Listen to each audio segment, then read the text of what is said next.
I'm going to call this meeting of the Harrisonville Board of Aldermen to order. If you would please stand and recite the pledge with us.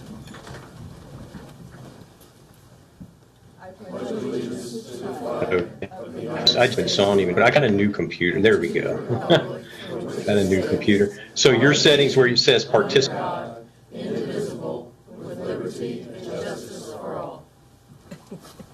Thank you. Roll call, please. Alderman Davidson. Present. Alderman Franklin. Present. Alderman You got to Turner. minimize your screen and then go to the main Zoom on the internet. Okay. And it's the bottom right. Alderman Reese. Present. Alderman Dorhoff. Present. Alderman Milner. I don't know how I keep getting muted. My microphone keeps muting itself. So Guys, I'm muting you because the meeting is ongoing. Talking, actually. at 6:01, nobody else has jumped on here yet. So I can hear you guys, but now I can't see you. How do I follow an act like I'm gonna mute the sound and then work with them separately because maybe they're not hearing us. Clearly, they're not hearing us. Okay. Well, good evening, everyone. Where else can you go and have entertainment right along with city business? You know? I am honored tonight. We do have a proclamation that we want to make, and I'm honored to be the one to present it to some very dear friends of mine. If I could have the Beemans and Ms. Hofer and Ms. Schnelly and Angela, please come to the front.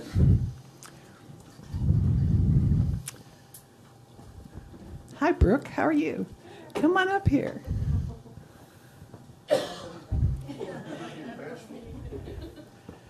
Hi, Butch. How are you? It's so good to see you. Absolutely. Okay, we're celebrating the 50th year anniversary for this company.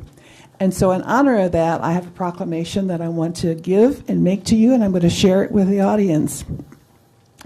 It says, whereas on November 1st, 1972, founder Wesley F. Trout, CPA, left his management position at Leibrand Ross Brothers in Montgomery with the vision to establish a certified public accounting firm with the philosophy of providing excellent, honest, and accurate service. And whereas Mr. Trout believed that excellence in service is the cornerstone of a great organization and deeply valued developing strong, lasting client relationships. And whereas Trout Beeman and Company has been an integral part of the Harrisonville community, supporting a wide variety of local organizations and causes, and always striving to uplift small business throughout the community. And whereas in 1993, the firm continued their investment in the Harrisonville community by constructing a new permanent home on Locust Street, which continues to serve as their headquarters to this day. And whereas Trout Beeman and Company continues to establish themselves as a highly respected accounting institution throughout the Kansas City area, and whereas Trout Beeman and Company recently celebrated their 50th anniversary on November 1st, whereas Trout Beeman and Company will continue to serve as a leading partner in our community as an employer and corporate partner for generations to come. Now, therefore, I, Judy Bowman, Mayor of the City of Harrisonville, along with the full Harrisonville Board of Aldermen and all of our citizens, do hereby extend to Trout Beeman and Company this expression of our sincere gratitude and congratulations for the many years of dedicated service to the Harrisonville community, and retroactively declare November 1st, 2022 as Trout Beeman and Company Day in Harrisonville. Congratulations.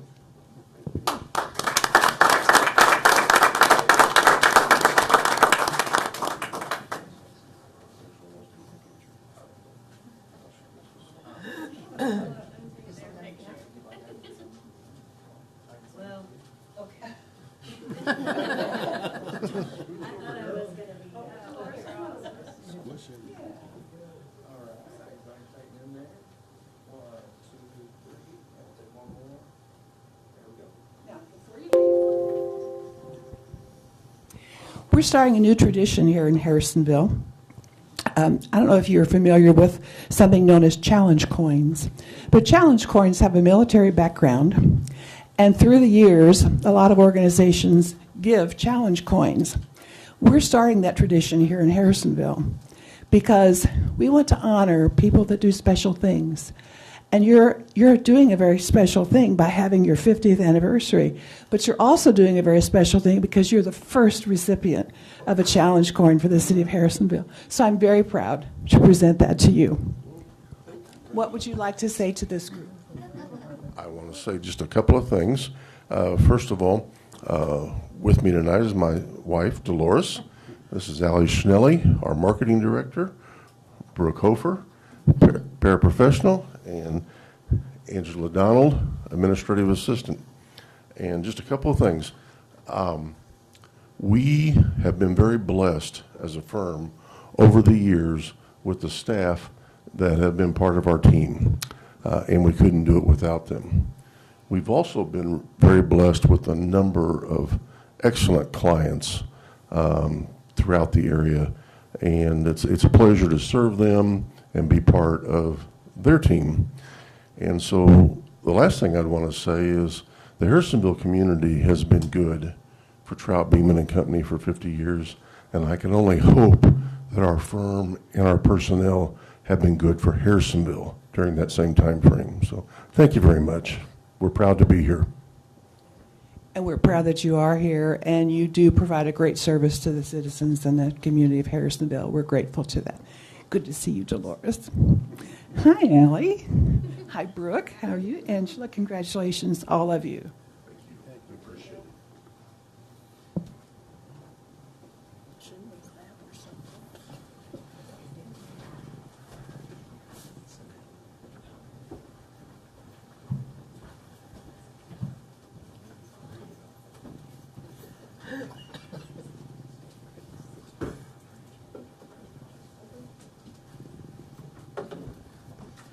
I apologize to you for my voice. I did too much screaming at the Chiefs game last night. Okay, moving on then to public participation. I believe we do have an agenda request submitted this evening by Mr. Bill Cook. Mr. Cook, if you want to proceed to the podium.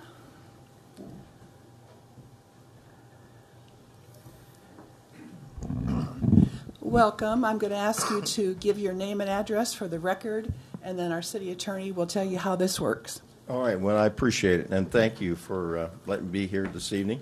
My address is 503 Cottage Lane, Harrisonville, Missouri. Okay.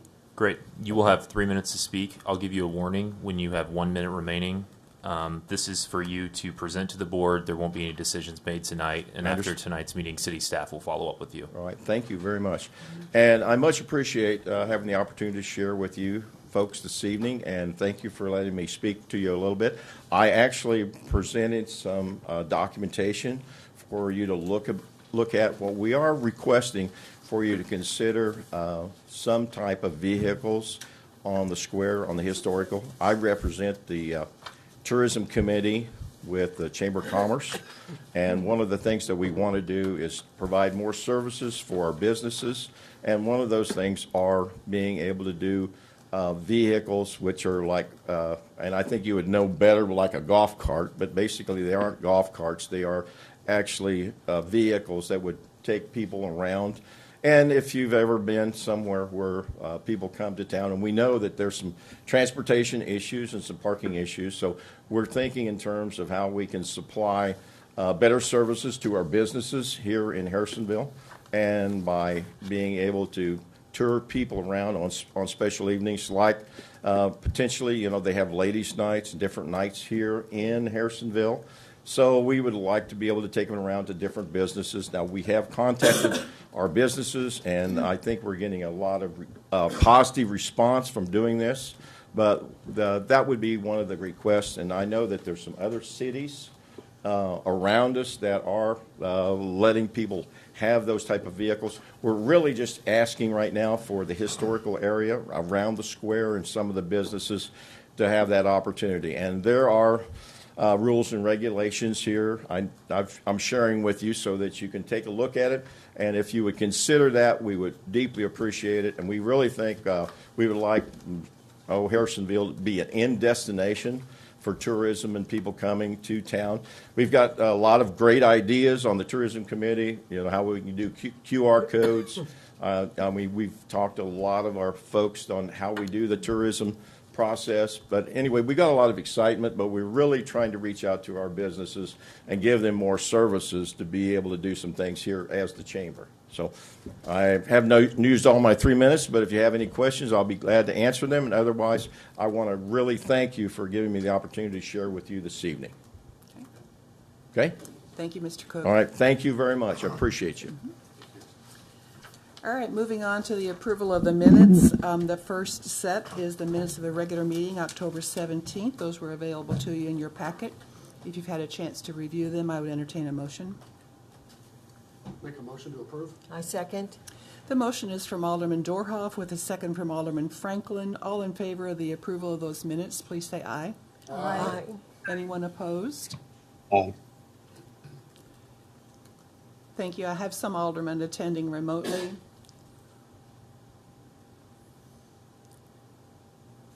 Alderman Milner. Aye. Thank you. Alderman Milner. Aye. Thank you. The minutes of the regular meeting do stand approved then as printed. The minutes of the work session, October 17th, were also available to you in your packet. I would entertain a motion for their passage. Make that motion? Second? The motion is from Alderman Davidson with a second from Alderman Turner. All in favor of the approval of those minutes, please say aye. Aye. Aye. Aye. Anyone opposed? Thank you. Those minutes stand approved as printed. Moving on to the agenda items, the first is Council Bill 80. A resolution of the Board of Aldermen of the City of Harrisonville, Missouri, approving the reappointment of Chris Chiodini to the Planning and Zoning Commission. Mr. Chiodini is in the audience this afternoon or this evening, if you want to give a high sign, so you're kind of behind that pillar there. Mr. Chiodini has been a member of the Planning and Zoning for a number of years and serves as its chairman. He brings a significant level of expertise to that commission. I think Ms. Stanton would agree. And so I am very confidently bring his reappointment to the board for their approval. Make a motion to approve? Second. I have a motion from Alderman Dorhoff with a second from Alderman Davidson. A roll call, please. Alderman Mills. Aye. Alderman Reese. Aye. Alderman Franklin. Aye. Alderman Turner. Aye. Alderman Dorhoff. Aye. Alderman Mills. We already hit our Alderman Mills. My apologies. Alderman Davidson. Aye. Alderman Zaring. Aye. Alderman Milner. Aye. Thank you. Council Bill 80 is approved and becomes Resolution 2022-45. Chris, thank you for, again, serving for Planning and Zoning Commission. Council Bill 81. A resolution of the Board of Aldermen of the City of Harrisonville, Missouri, authorizing the city administrator to enter into a tow policy agreement with Jay's Southland Tow, Miller Tow, GT Tow, and such other tow companies as are willing to meet the requirements of the agreement. Good evening, Chief. Good evening, Mayor, members of the board. Before you tonight is the biannual, which turns annual this year because we had some changes. We just did approve this in 2021. However, GT Tow wanted to come on, and Johnson Tow is soon going to be under new ownership, so we brought it back just because of those changes to do that this year. Hopefully, with approval, we won't see this again for 2 years, but covered the history a lot in my memo, and we are recommending approval, adding GT Tow to the list along with Miller Tow and J Southland Tow. We've had no problems or issues with those, and we've done some check-in references about GT Tow, and that's all been good, and they've done some variances to get their lot in order, so we're good to go. We are recommending approval and entertain any questions. Any questions for Chief Hofer from the board?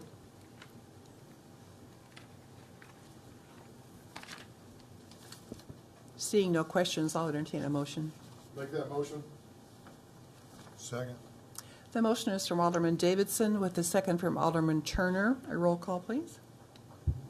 Alderman Turner. Aye. Alderman Dorhoff. Aye. Alderman Mills. Aye. Alderman Franklin. Aye. Alderman Davidson. Aye. Alderman Reese. Aye. Alderman Zaring. Aye. Alderman Milner. Aye. Thank you. Council Bill 81 is approved and becomes Resolution R2022-46. Item C is the Municipal Judge Annual Report to the Board of Aldermen. Judge Don LaGrasso approaching the podium. Good evening, sir. Good evening. Welcome. Thank you. And thank you for allowing me to serve as your municipal judge for the last 2 years. For the most part, it has been enjoyable. There are a couple of snags along the way, but it has been enjoyable, and I can tell you that a lot of that is because of the great staff that you've got in this city. It has given me a lot of support and your backing. This past year has been somewhat of a challenge for the court, mainly for Michelle, because of the mandated computer system that we had to switch over to in Show Me Courts. I'm not a tech type guy much, but I can tell you I know just enough about it to tell you that it is the most user-unfriendly system that I have ever encountered. And Michelle has been on it almost a year, and she's still struggling with it. Now, we got a lot of help. The fact that you approved a part-time clerk to help out has been a huge help for her, but she's still learning the system. Now, there's maybe some light at the end of the tunnel. I'm on a Supreme Court committee for municipal court procedures, and last month I convinced the Supreme Court to expand that committee's mission to review the positives and negatives of the Show Me Court system.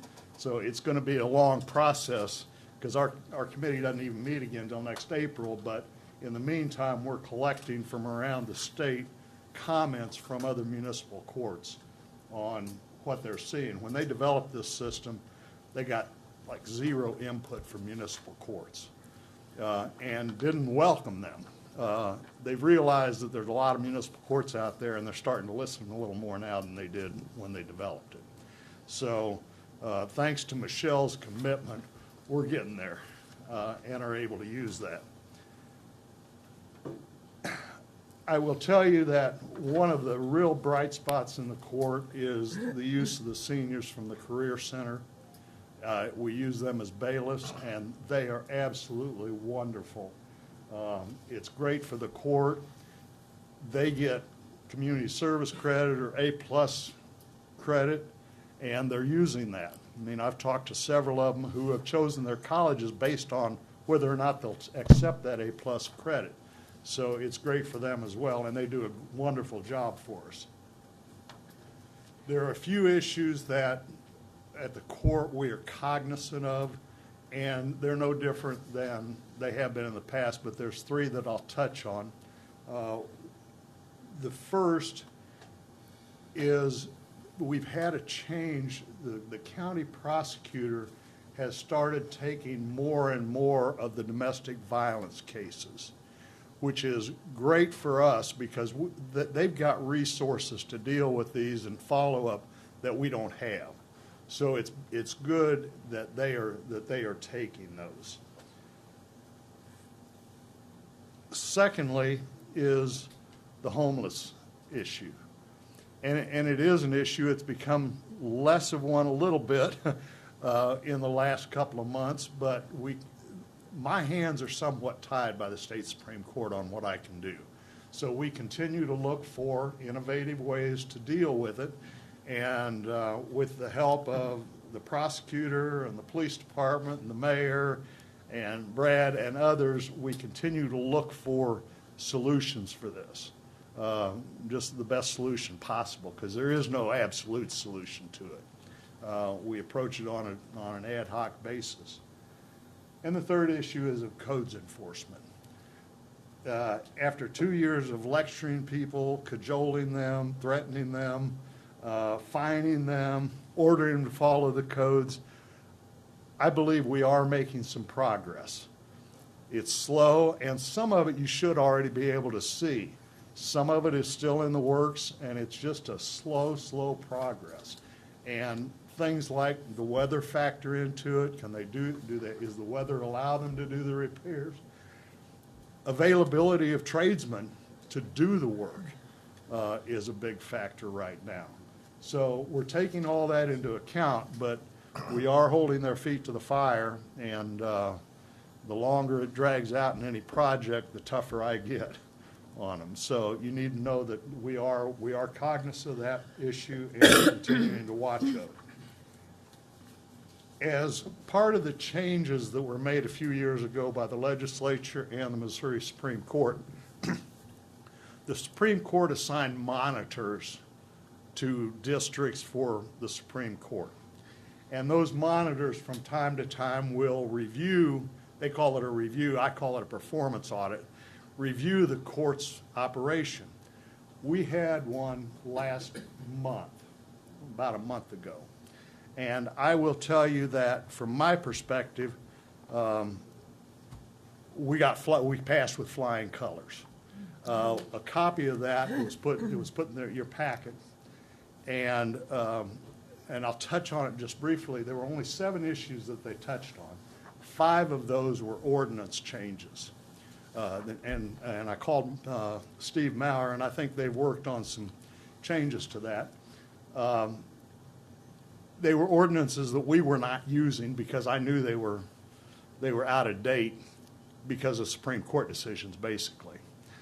So those changes will be made. The other 2 changes are, I'll tell you, sort of strange. They came in during the day, and of course we don't have court during the day, and so they cited us for not having posted in the courtroom the defendant's rights or pamphlets on the table for the defendants. Well, had they come on a court night, they would have seen their defendant's rights scrolling across the big screen, and they would have seen on the table over here the defendant's rights pamphlets. So I'm not too worried about that, and I'm sort of going to ignore that. And the other one was when I allowed somebody to do community service, I wasn't actually initialing it on the file. So I'll do that. The real key to show, the key to showing how good this is, if you look at the email, and there's a reason I attached the email that I got from them, is it says no follow-ups required. Because normally they do a follow-up to make sure that we've taken care of any issues that they've done. I've seen reports from other courts in my position on that committee, and I am thrilled to death with this one. I have included in your packet what I am told is a typical report from another municipal court. And if you take the time to read it, you'll see how great we did. And I don't take credit for all of this. I will tell you, I could not have done this without your backing and without the help of all the staff. And I'll tell you, Michelle, Brad, Daniel, Jeremy, the chief, the mayor, I mean, it's been a team effort over the last 2 years for us to come into full compliance, and I consider we are in full compliance. I know it sounds like I'm bragging a lot, but I am proud of what we've done, and you should be as well. So that's all I have. I'm glad to answer any questions. As always, I invite you to come sit through a court session, sit through all the court sessions. Question? Alderman Davidson. Questions, a couple comments. First of all, I want to congratulate you for your appreciation for the partnership between the Seniors 80+ program, court, and Harrisonville Case Development. I think that's it's great for our seniors, number one. It's a great recruiting tool, whether it be for court, law enforcement, or whatever. So I want to congratulate you for working on that to get that to become a success. Also, more importantly, well, not necessarily more importantly, I want to appreciate your work and bring more order to Harrisonville's court. Thank you. I think we had some issues. You addressed those there kind of at the very end. It's taken a while to get there, but I truly appreciate it. Well, and let me say 2 things to that. First of all, I got to give the chief credit. I mean, that whole bailiff idea with the Career Center was his idea, and of course I jumped on it and loved every minute of it.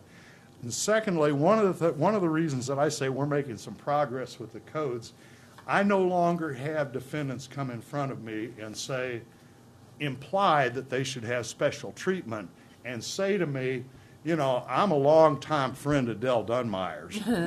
And no longer, they're not saying that to me anymore. And I got a lot of that at the beginning. And they're no longer saying that because they know it doesn't hold water with me. If you're in violation of the code, you're in violation. I don't care who you're friends with. I'm sorry, I shouldn't say it that way. I should be nicer and more politic about it. Any other questions? I would just echo what Alderman Davidson said. I know that the police chief and the codes department appreciates the fact that you're sitting up here on this bench. So, job well done. We hope you'll be with us for many more years. Well, you know how many more years? I'm getting too old to do this. No. All right, thank you, Judge. Thank you. All right, moving on then, Council Bill 82. An ordinance of the Board of Aldermen of the City of Harrisonville, Missouri, amending various sections of Chapter 125 of the City of Harrisonville Municipal Code.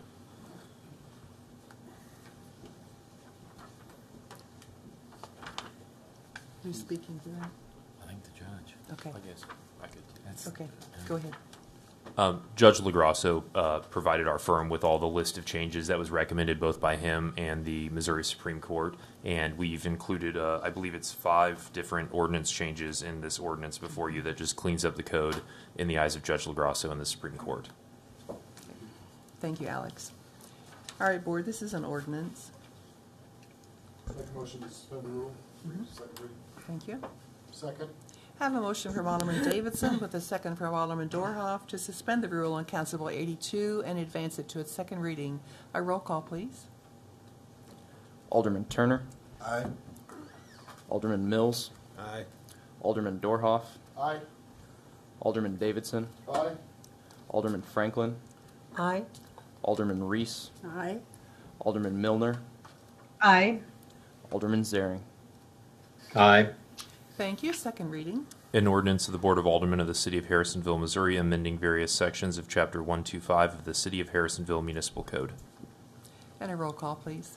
Alderman Davidson. Aye. Alderman Dorhoff. Aye. Alderman Mills. Aye. Alderman Franklin. Aye. Alderman Turner. Aye. Alderman Reese. Aye. Alderman Zaring. Aye. Alderman Milner. Aye. Thank you. Council Bill 82 is approved and becomes Ordinance 3609. Council Bill 83. A resolution of the Board of Aldermen of the City of Harrisonville authorizing the city administrator to accept the results of the electric cost and service study and rate design from Toth and Associates, Inc., completed in October of 2022. Thank you. I believe we have some representatives from Toth with us. Yeah, Andy was going to speak. And Andy's going to speak to us as well. So, Andy, you want to go ahead? Yes, Mayor. I apologize for being out of town, but had to be in Virginia for a wedding, so thank you for allowing me to attend virtually. Toth and Associates was requested to do an electric cost of service study due to 2 things. Number one, the electric system is starting to see some operations in our normal budget that are not, they're outstanding costs that are increasingly elaborate, you might say. The cost of transformers has tripled, and we've had to look at what we purchase. We've had to pretty much do maintenance activities to a minimum, reduce those maintenance activities due to the amount of budget we've been using.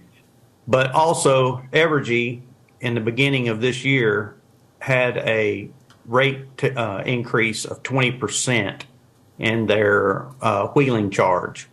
And after talking with multiple MPUA utilities, MPUA put out for bid a number of different areas, and Toth and Associates won the bid for our area.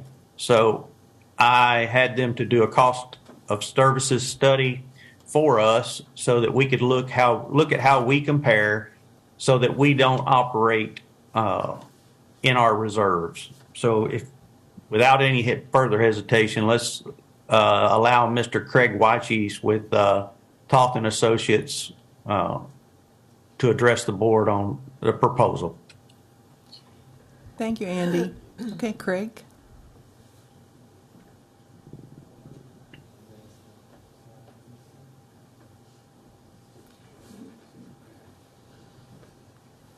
Good evening, Mayor and Alderman. I appreciate you guys having us here to visit. First, I'm going to introduce Lolly Handworker. She's an analyst that works with me, and she will talk a little at the end towards about the rate design. So I'm going to speak about a little over half of this, and I'll let her take over at the end. She'll go over the rate proposals that we're proposing for you guys. So this study, my name's Craig Whitecheese. My background, I'm a CPA. That's my background. I'm not an engineer. I always joke about it. I can talk like one, but I don't have the PE next to my name. But I do been at Toad for 12 plus years now. I've done so many studies I've lost count. To give you a sense, we got about 30, 35 of them on our. I have a big whiteboard in my office that we're concurrently working on. Seems like all the time lately. So we stay pretty busy with these.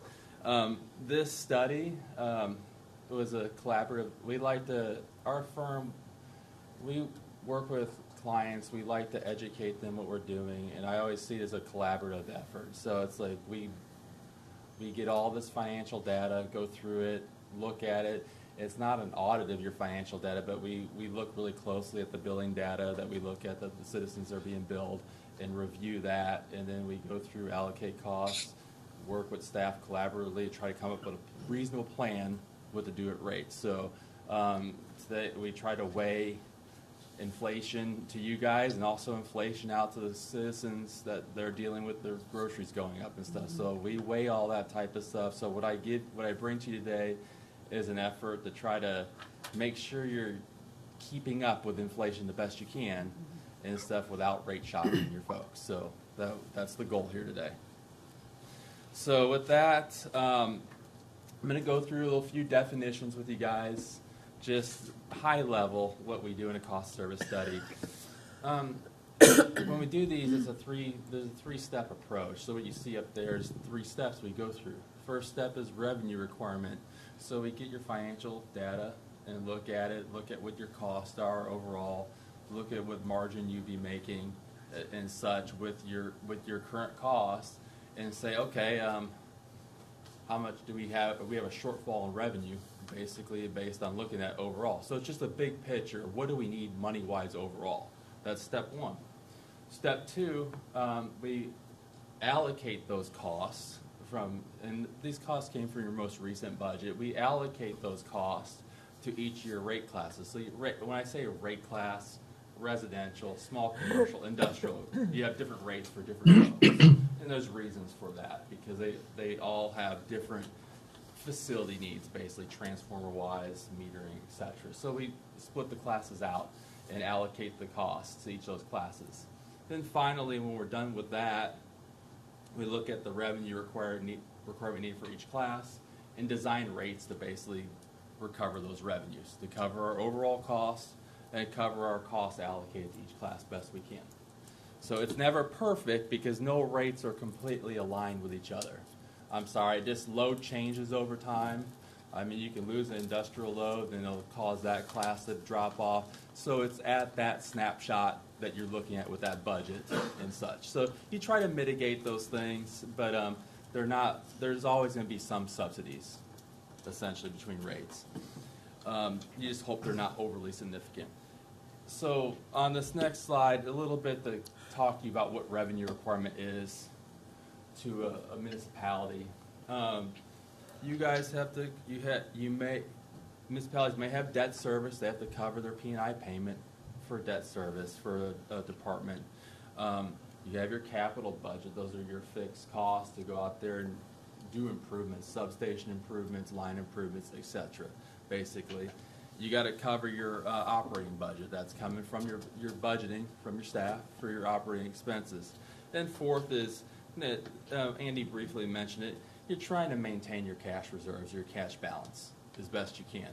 And all those 4 pieces together you take a look at all those. That's what makes up your revenue needs, to basically balance that all together. That's the goal on overall revenue requirement. No different than balancing your home checking book. You know, because we're not looking at this. We look at stuff on a cash basis here. We're not looking at this at an accrual basis of accounting. So keep that in mind. And so for this study, we relied upon our test year data, which is pretty recent. In the last year, the number of cuts. So our allocations are based on like a test year period. And you look at this, you look at the customers for each class. You got 3 classes. You got a residential service class, a commercial service class, and a power and demand class. I would call it the residential is obviously just your typical residents. You got your commercial, which I call them a small commercial group. Then the folks that are on power and demand service, I wouldn't necessarily, based on how Harrison's set up, would call them industrial. If you look at the average usage, 13,000, it's just a large power consumer. It's not some huge industry type of deal, but you got 3 sets. I'd say residential, small commercial, and large commercial, we'll just call them for sake of what I would feel. But you really don't have like a big industrial class of service. So that's how basically give you an idea of what we relied upon data-wise in the study. Now, the next piece I'm going to talk about is just, again, reiterate this. When we do a cost of service study, we try to fairly allocate our costs to each of the classes, and it's really used for rate design. So the study's purpose, the revenue requirement, then going to the cost of service study, allocating costs, is really to get a basis for rate design for each class. Without it, you can design rates, but you're not really looking at what your costs are. The biggest thing that I want to point out when we're doing this, and I'll get here very soon on the slide, is with the rate adjustment that we're proposing, I feel like you guys need to concentrate on increasing your fixed charge, your monthly fixed charge. That would be what you pay for not using any kilowatt hours at all. You're around $6 or so right now. It's very low comparatively to other municipalities, essentially. Maybe not low to your investor owned. You might say, oh, Evergy's like $6 or $8. They're a little bit different animal than you guys are as well, so keep that in mind. Like Evergy or like any of these Ameren and such, although they've been increasing them as well, their fixed monthly charge is fairly low. It's just because their line density, essentially, they got, in these bigger municipality areas, they can do that, basically. But you guys need to start, I'll get into start covering those fixed costs, which your transformer costs, your metering costs. You need to start being able to pick them up a little bit better with the fixed charge. So on the next slide here, just a brief overview of how costs are allocated, functionalized, classified in the study. You got your three pieces of cost. Your generation from MPUA, that's the cost that comes on your MPUA supply bill. You also have your transmission that flows through the MPUA bill from Evergy. And then finally, you got your distribution costs. Those are your costs to get the power from the substation to the end user consumer. Those are the costs that are split between fixed and what we call variable. The fixed part, the way I treat it, is those customer costs, the transformer costs, the metering costs, the service drop. Those are those fixed costs I'm trying to recover in that fixed charge. So when I'm talking about a fixed charge, the purpose is to get some return for those items, because you have people that don't use much power. They still require the same meter, same transformer. They don't use any energy. I mean, they may have less at a municipal than it would be for electric co-op, which I do a lot of work for, because in the rural area, people split their meters, basically, and say, oh, I got my barn metered, and I got my house metered, and they hardly ever use any power on the barn meter. But they had it split, has separate services. You still have some of that where people just aren't using power. And they need to cover their costs. They're being subsidized when you don't have a fair charge on a service charge, on your fixed charge. So on the next slide, I speak to this a little bit. And this is with a 3% inflation. So on the far left, I'm showing you what your current fixed charges are per month with no usage associated with it. You can see about $5.35 for residential. I said $6. I just rounded up. $11 for commercial, roughly, and then $32 for power and demand. So, if I was to look at the adjusted column, that's with our budget, the current budget, what it looks like. So it's about $12.60 for residential. That's what the cost to serve a residential customer for those metering, transformers, etc., without them using any power from that meter. So $12.60 for residential, $25.22 for commercial, then about $126 for here is. First of all, I just jump straight to the point about what I'm proposing, rate change wise on this next slide here, is the staff and I, we've met and we talked about some different ideas of how to handle things, and I'm sort of a proponent to get on some type of schedule that's more evenly spread. So if you're doing rate adjustments, instead of having one big 15% rate adjustment, let's get like on a little schedule, like over a 4 or 5 year period, 3% a year. I'm at a 4 year 3%, so it's about 12% increase on spread. I'm just basically dividing by 4. Let's do 3% a year roughly for each of the for our revenue needs overall. The reason for it is a steady increase at a low percentage. I think the consumer, your customers won't get a rate shock so much from that. And the key on this type of thing, if this is the philosophy that you're going to use, is you got to be consistent with it and do it, essentially, so you don't get where you're waiting a while then saying, well, I need this big adjustment, essentially. So that's what I'm suggesting today. Overall, 3% a year roughly, which is 12% cumulative. It actually gets you a little bit more because there's a compounding of percentages, but we'll just leave it, say, about 12% on the deal. Now, I got 2 illustrations for you here based on your current budget without inflation, and then I show a 3% inflation rate. And this is where you probably have some wiggle room on your capital outlays and budget, so I don't want the 3% inflation to shock you. But so when I initially looked at this with your staff on the 0% inflation deal, where I left the expenses hold fairly steady, except for they move up operating expenses because they got to cover your franchise tax, because that when you have higher revenue, you have a higher franchise fee in lieu of taxes. Basically, it goes along because it's a percentage of revenue. But on the 0%, nothing else is moving. If you see that, initially when I was looking at this, I was like, okay, I need 12% basically to break even, which was that far right column, because I'm not moving anything. So that's where we started breaking out the 333.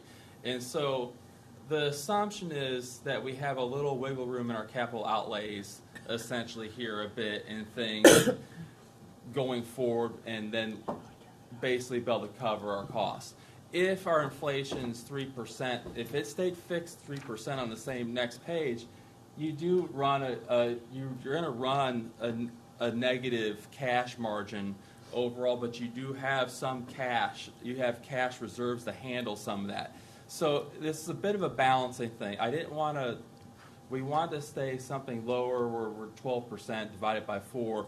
I was trying to avoid going too high on that rate adjustment, essentially, just for rate shock purposes. But I want to point out it's something, the reason I'm saying this, I want to point out it's something to monitor on a year basis, because I can't, the one difficulty in this last year with the utility costs and such, I don't know what inflation is going to end up looking like year to year. I sat through an economic presentation, a guy knew a little bit about the electric industry, and he is saying the transformer issues you're seeing and such, probably in about a year will start clearing up where we have less supply chain issues. Essentially, it was his thoughts on it, basically. But it's a supply chain problem is really the issue. Once that's fixed, we should get back to some normalcy here. But yeah, it is really affecting you on a transformer purchases and other things you're got to do getting for your materials and stuff. So I'm not trying to scare you there. I just wanted to show you some sensitivity analysis. Say it's not perfect on the adjustment, but we're trying to balance for our consumers and get on a steady plan of a 3% a year on an adjustment. So with that said, on the income statement, I've shown the cost of service summary here, and all that's doing on page 11 of the slide, on sheet 11, It's just showing at present rates what the margins as a percent of revenue are. So if you look at this and pay attention to the bottom, this shows the allocated costs and such. If you look at the bottom, obviously our margin without a rate adjustment is a negative 10.3%. What you're looking at there on the bottom is looking at those percentages around it. So it's just saying that power, while one might move, you always have someone replace them. So they're like a constant churn. They only average about 1,000 kilowatt hours of usage. They don't bring you as much bang for your buck margin-wise as these power consumers, but they have more risk involved. So that's typically why there's that slight subsidy in between the two rate classes. With the proposed rates, on the next one, I do a little bit, not a ton, because I think on the large power, I think it was like 2.8% versus like 3% on the residential. I didn't do a big deviation between the adjustment on the classes. I didn't feel it's necessary based on. I'm going to have Lolly come up. We got slides 14 down to, I think, our last slide's 19. So we got about 5 slides. Really, it's just to go over the rates that will be covering those costs, and I'll let her speak to that. This one? Yep.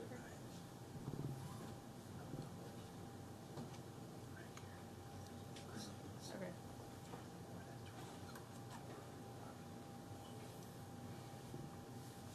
All right, so this slide, we're showing a summary of a comparison of your existing rates with our proposed year 1 rates in the 4-year plan.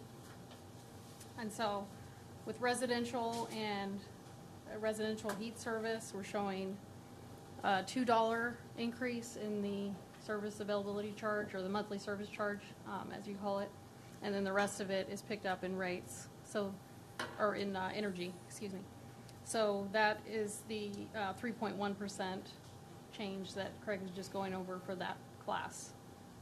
And then for the commercial, we're planning on a $3 adjustment in the monthly service charge, and the rest in energy, and then power and demand. Go ahead and bump it up $10 for the serviceability charge, and we're going up a little bit on the KW, the demand charge, and the rest on the energy for them. I'll do point out to them that we are flattening their kilowatt hour charge rate to first 1,000. Yes, thank you. And to make it a little bit more simplified, instead of having so many tiers, we're trying to squeeze those tiers together, but you can't. It's very difficult to do it immediately. Just trying to watch how the bills flow. So we're getting you down to 2 blocks instead of 3 blocks. Just to simplify things a little bit, make it a little easier for you guys calculating bills, a little easier for the consumer to see how the bill's being worked out. So we're bringing, instead of having a first 100 and then a next 900 and then over 1,000, we're just going ahead and putting those first 2 together. So it'll be the first 1,000 and then the excess. On the next slide, we're continuing with the $2 adjustment per year for the monthly service charge for residential service and electric heat service. I'm just keeping this an even $2 per year throughout the 4-year period. And then for commercial, $3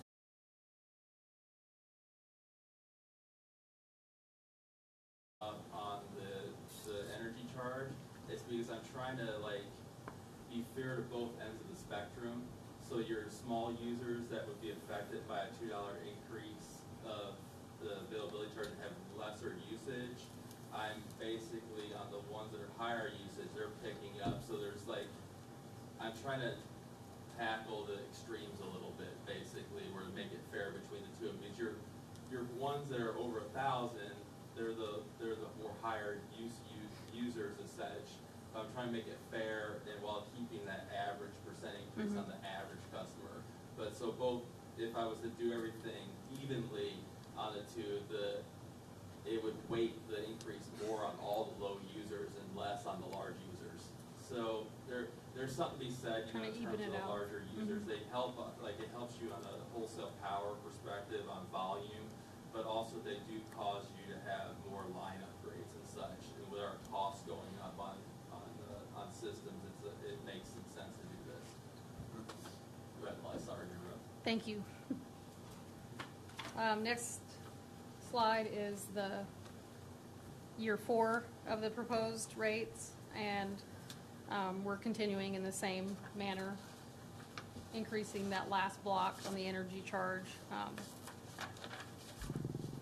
just to do, like Craig was explaining, to bring those things a little bit, make it a little more even across the board for the different users' levels with that. So we almost get to that $14 mark at year 4 that we showed in our theoretical 3% inflation on the customer charge that you saw back in our earlier slides. So it gets you the ballpark of it, considering inflation. That was our goal here. Simplify the rate sum, increase that service charge to cover our fixed costs when people aren't using any energy, and basically have that strategically have a 3% adjustment for each year for 4 years. next we'd have just some billing comparison for you to look at. So this is just kind of an overall look of how our proposed year 1 rates would fall out with some of the other entities in the area. So you can get an idea of where you are or where you would be with this rate. This is for residential.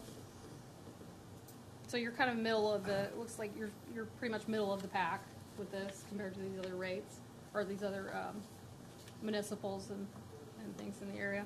And then actually that's my last one. And then I have your average commercial customer, 751, average KWH based on the sample we're using. And they're actually showing a little bit of a drop just for the middle of the average user in the commercial class. Yep. Yep. When you get a chance, go back to the one slide that's the comparison between the other municipalities and co-ops. This is for the residential, Yeah, yes. for residential. And this is only residential, not electric heat. Yeah. So I mean, if you look at comparatively, Osage Valley's a co-op. You're not too. I mean, you're more than they are and such, but you're not too far off on that. And like you look at Carthage and Butler, you're about right there with Butler. Carthage a little bit more, but you got to understand people are in different phases of their rate adjustments too. I warn you of that. So when you're comparing, you don't know if your neighbor's got one coming around the corner, and it's not technically comparable. It's hard to say on I think Carthage. at least one of these is in the middle of change. I mean, Carthage updates their cost service study every year, so they do a determination on almost annual basis the way they do stuff. They made the model for them, but I don't know where they're at in their process at this point. And Osage Valley, I think that's fairly comparable because that should be their most recent rate adjustment when they put demand rates in place on residential. So they went and did the demand rate for the residential class. So I think that's fairly comparable. I'm not sure about Butler. And Evergy, that's even more difficult. You can see what they're doing with the PSC and stuff.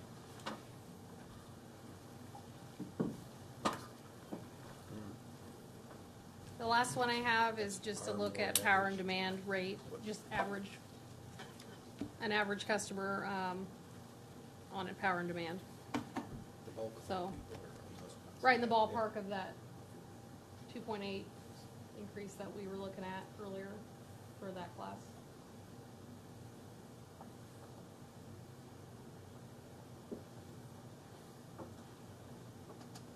What questions? Questions Any from questions about members the of the rates? board for either Lolly or Craig? How long has it been since we raised meter rates, that base rate? Does anybody? Years? I'll just say this, because I worked on the previous study of this, I had like a plan to go in place on that one. I can't remember if it was $1 a year or something for it. So it hadn't been raised, didn't get raised at that point in time. That was probably 4 years, Jeremy, prior. So it's been a while since you've messed with those. That 535 is low. That's where it was when I came in that first time, was trying to get it to go up. And so I don't know when you changed it before. So, Mr. Mills, Yes, Andy? the last rate change was in 2008. There you go. It's been a while. Yeah.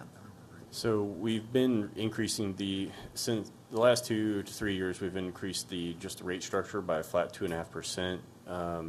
But that hasn't necessarily been looking at it from the flat standpoint of the base charge, as was proposed by Toth and Associates the last time we did the rate study.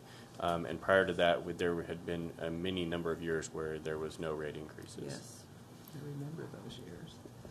The one benefit you guys have that keeps you from having to do rate increases often is your PCA does save you on there from having, so like my co-ops in this state, none of them do a PCA, and so their rates just go up when the The alderman online want to hear you. Yeah, I apologize for that. No, that's fine. We didn't tell you. No, I was saying what keeps you at least having some rate stability is your PCA, because you don't have to worry about that factor, which is 60%, 70% of your power, your costs or power costs. Having a PCA protects you with the inflation of that, because you're just able to pick up that inflation as you go on. But you have no way of picking up your inflation on the other expenses. That's what we're trying to deal with here.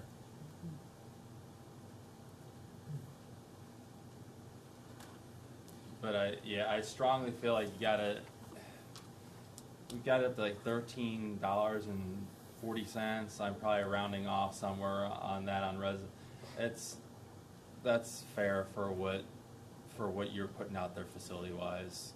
Many of these I do. It's even for at this municipal level, there's a lot of folks I've worked on that are up around 20 on there as a muni.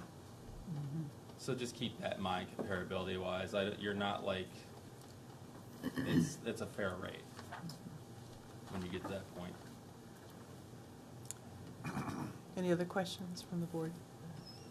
How many meters, there might be more commercial meters actually than residential, but how many meters, they're just hanging out there, there's no usage. And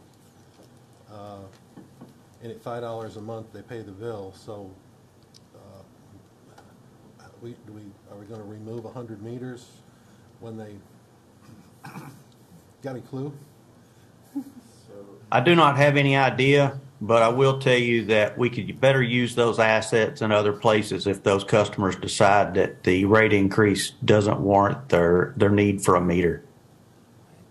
I haven't seen much of this for my other clients, whether it's the electric co-op or municipal, where I've done something like that, and they've all got mass exodus. And keep in mind, I've had some in this last year at the co-op level go up as much as $15 on their service charge in no phase-in, not messing around. They get a little leery of net metering and being a rural co-op where you have less density and stuff. And I have not heard a lot of people disconnecting. They get people mad. I mean, I'm sure they get complaints from those with like barn and stuff, because you're going to say, oh man, I went $15. I'm not doing it. I'm not using any power. The consumer doesn't always get it, what we're getting at there. It's really those fixed costs at their house related to them. And so that's where the complaints come from. But you're nowhere pushing the type of increases I've seen on the fixed charges I put in some places. To your point, Alderman Mills, there is actually, we've already made the investment in their whatever is at their house. There's precedent that you wouldn't allow them to cancel their service because you've already invested in that. You've made the investment. We've made the investment as the city, and so that is something that has to be paid back. And I would also echo another point. This is not dissimilar to what we saw when we had the water rate study that was adopted 3 years ago, which is to try to build more of that cost into the base rate, because that's what's paying for your infrastructure cost more so than your usage costs. Right. Your usage costs are your variables, whereas your fixed costs of, water lines or power lines or transformers or all those types of things are what your ongoing expense. And realistically, you have, it's the investment that you've made on loan to that customer that isn't necessarily being recovered all the time. Right. Good analogy. You can have good analogies between water and electric. A little bit more difficult when you start using gas. And if they would pull a meter, if they want to have it back, they're going to pay what the actual cost is to put it back. Right. Alderman Turner? So would this rate increase be also include people that have a second meter or the base rate, or is that totally separate? From a billing standpoint, we don't view those differently. The second meter is the same as the first. I thought the rate on the second meter was less per month. I don't know that if it is. No. I'm not saying those circumstances couldn't exist, and I'm just unaware, but Alderman Dorhoff? I'm trying to remember from the that surcharge that we instituted from the storm a year and a half ago. Is that fallen off yet? I just wondered if this would help offset that, increase, so it's not such a big impact on residents. If that's falling off about the same time that this increase is going to take no, effect. that fell off several months ago. That was Did it? only a 9-month increase. Actually, Craig was who helped us develop that rate structure for the polar vortex PCA, and that yes, that did drop off, and is no longer being charged to the customers. Isn't that power cost adjustment there on page 14? Or not? No, the power cost adjustment is the monthly cost that is the most confusing thing that you'll ever try to understand if you look at the spreadsheet. But it's to help even out the fluctuations in what you pay for power. And it is called supply cost adjustment, fuel cost adjustment, basically any of the variable costs that go into your power that then you are charged for when you pay for that supply. If I'm looking at it correctly, currently $535 a month, we're paying .1589 per kilowatt hours for the first 100, 1157 for the next 900, and then going to .0948. So we're reducing that charge, the 100 and the 900 up to 1,000 to .122. So that, to a certain extent, is absorbing some of that $2, $2. Yes, So there's a yes. little bit of absorption here by the reduction in the rate, Yes. because very few people are going to have, unless you've got just the extra meter, no cost. Most people are going to be paying that first $1,000. Well, that was the point, sort of flatten that a little bit since I was going up on the meter charge itself. So that was what I was trying to get at earlier. I was trying to be fair to not leave that extra high block in there and sort of average it out more so and have that bottom block. Okay, and the 3, we were assuming at 2.5, correct? Already? Yes. That is correct. So I mean, we're only looking at Correct. not only the- 0.5%. the 0.5% plus the $2. That's what we're. Right. Yeah, when staff met with Craig and Lolly, we were faced with the potentially 10+% increase that would be needed to make the electric fund solvent. Knowing what we know about rates and how the public perception of that is, and ultimately the board's sensitivity to that, we asked them to come up with a rate structure that could be phased in. And we definitely felt like that something in the 3% range, considering that we were shooting for a 2.5% increase yearly anyway, was something that was actually doable. We did not, shoot for the moon here and then, try to fall short. We really wanted to go for a realistic rate, structure that could be implemented over the course of years and stick with. And that's why we put this rate study in as a resolution for acceptance, similar to how the water rate study was handled, so that we could, staff could bring that to you as part of the budget. We could plan on that year after year after year. And that makes, the job of trying to ensure that, Andy can provide the power to every home in this community and every business, a little easier from the budgetary standpoint.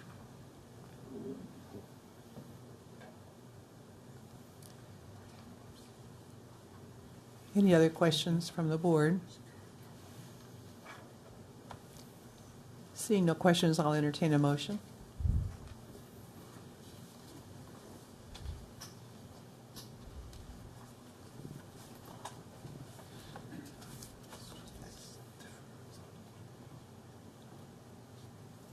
make a motion to approve. Thank you.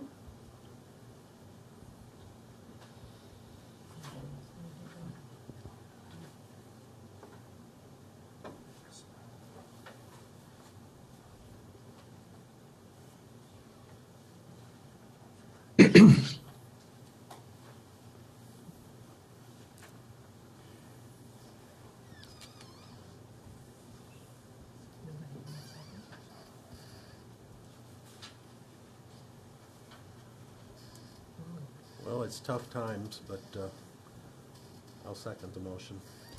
Thank you, Alderman. I have a motion from Alderman Franklin with a second from Alderman Mills. A roll call, please. Alderman Franklin. Aye. Alderman Mills. Aye. Alderman Reese. Aye. Alderman Turner. Aye. Alderman Davidson. Aye. Alderman Dorhoff. Aye. Alderman Milner. Aye. Alderman Zaring. Aye. Thank you. Council Bill 83 is approved and becomes Resolution 2022-47. Council Bill 84. An ordinance of the Board of Aldermen of the City of Harrisonville, Missouri, amending sections 500.020 et sequitur to make the Community Development Department the enforcement agency regarding specific codes. Thank you. John? John Morris, approaching the podium. Good evening, sir. Evening.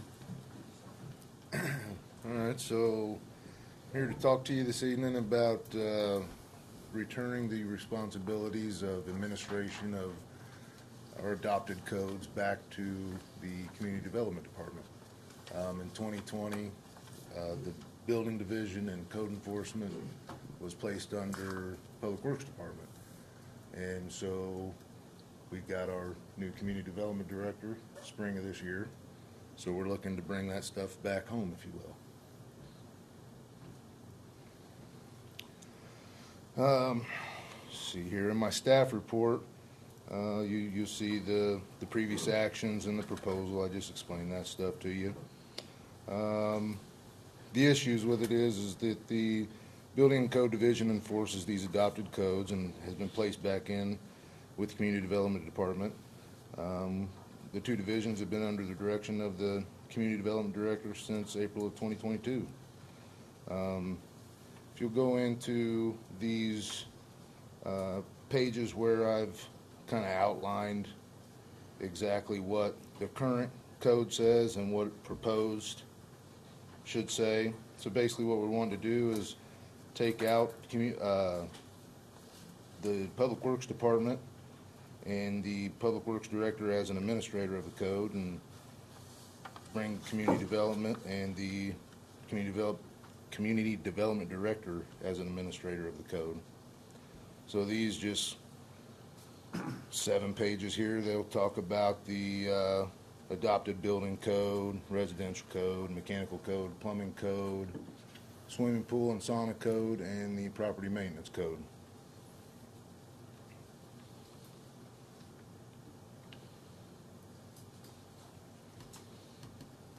So that's really all we're doing is just moving the administration of the code from the building official to community development. From Public Works. From Public Works to community development. Yes. Ms. Stanton, did you have anything you wanted to add? No. Okay. All right. Questions for Mr. Morris from the members of the board? Just kind of a housekeeping thing. I'll entertain a motion. And this is an ordinance. Make a motion to suspend the rule, bring it to second reading. Second. I have a motion from Alderman Davidson with a second from Alderman Dorhoff to suspend the rule on Council Bill 84 and advance it to its second reading. A roll call, please. Alderman Turner. Aye. Alderman Reese. Aye. Alderman Dorhoff. Aye. Alderman Mills. Aye. Alderman Franklin. Aye. Alderman Davidson. Aye. Alderman Milner. Aye. Alderman Zaring. Aye. Thank you. Second reading. An ordinance of the Board of Aldermen of the City of Harrisonville, Missouri, amending sections 500.020 et sequa to make the Community Development Department the enforcement agency regarding specific codes. A roll call, please. Alderman Davidson. Aye. Alderman Dorhoff. Aye. Alderman Mills. Aye. Alderman Reese. Aye. Alderman Turner. Aye. Alderman Franklin. Aye. Alderman Milner. Aye. Alderman Zering. Aye. Thank you. Council Bill 84 is approved and becomes ordinance 361. Being in line with state statute is very, very important. The first item we're going to talk about tonight relates to Missouri House Bill 1662, which went through this year.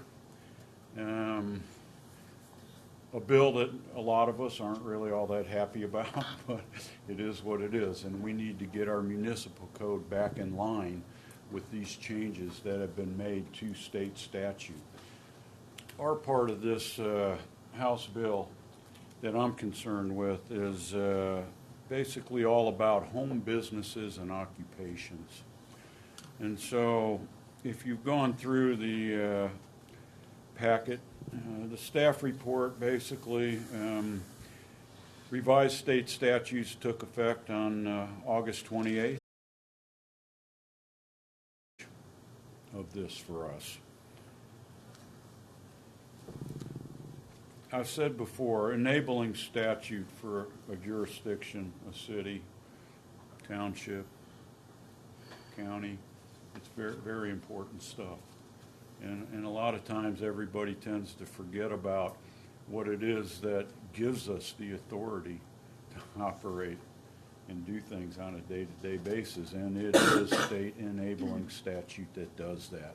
And we have to be in line with that.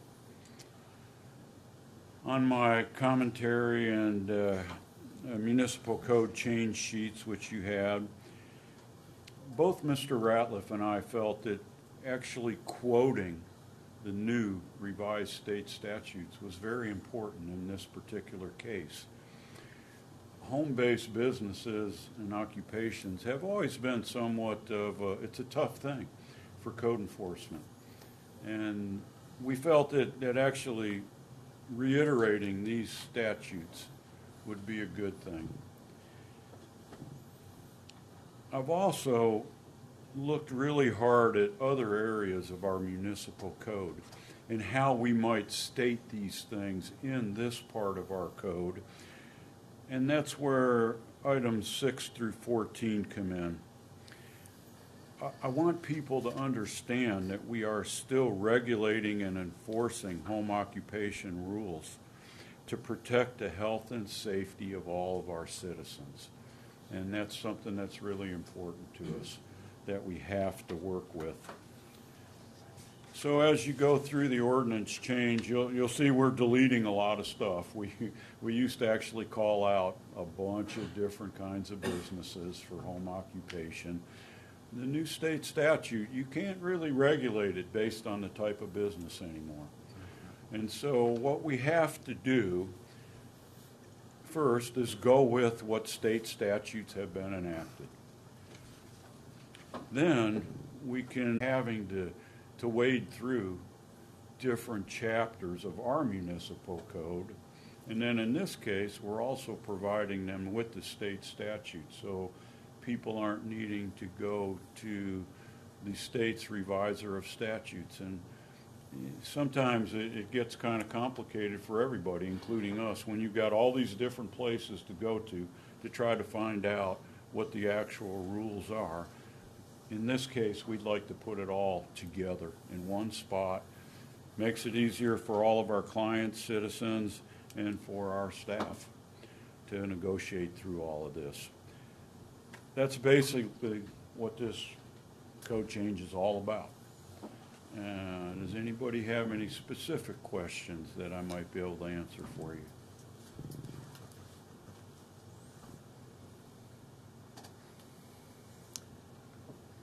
Questions?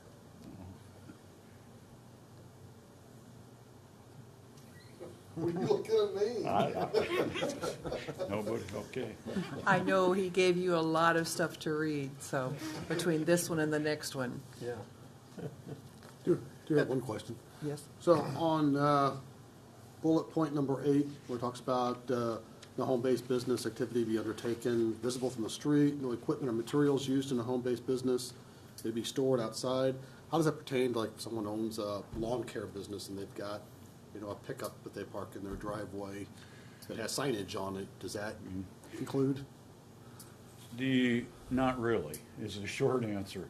So, like, most of these newer rules and regulations and what I've incorporated in there to protect the neighborhoods and the public health and safety angle is going to deal with when people come, let's say it's your house, people come to you to transact business.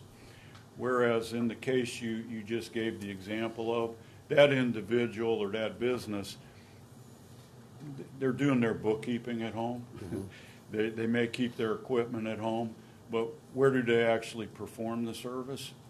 They're coming to my house, okay. Not at your place. So it wouldn't change. Nothing will change for that type of business that you've exampled. Okay.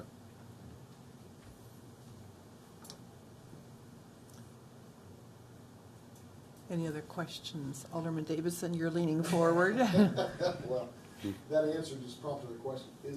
Is I know you're answering that today. Okay. Okay. But is it written somewhere there? You all know how attorneys are. I didn't know what to say. I'm sorry. My hand just went up. I'm sorry. Is it written down somewhere? Because if it's not written, it's not truth. I mean, it's not exactly what are you asking? Asking written. His okay. question. His question, which means he's got a business equipment in front of his house, okay, a trailer with mowers on, or to the side of his house where it can be seen. You said the short answer. You gave the short answer, but does it specifically say somewhere that doesn't apply? Because I know you use the example. He takes the business to somebody's house and does it. He still does bookkeeping in his house, so he does have a business, and when he reports it on his income taxes, that is what he's reporting. So I guess the short question is what you answered specifically in the ordinance? No. Actually, so the law is a funny thing, right? Would you step to the microphone? Oh, sorry. So, no, law is a funny thing. By inference, if it's not in state statute or our ordinance, then we're not regulating it. Okay, so if you looked at the state statutes, which I included, they were actually written pretty well, I thought, for what the legislature was doing, And everything that needs to be spelled out in the statute is in it.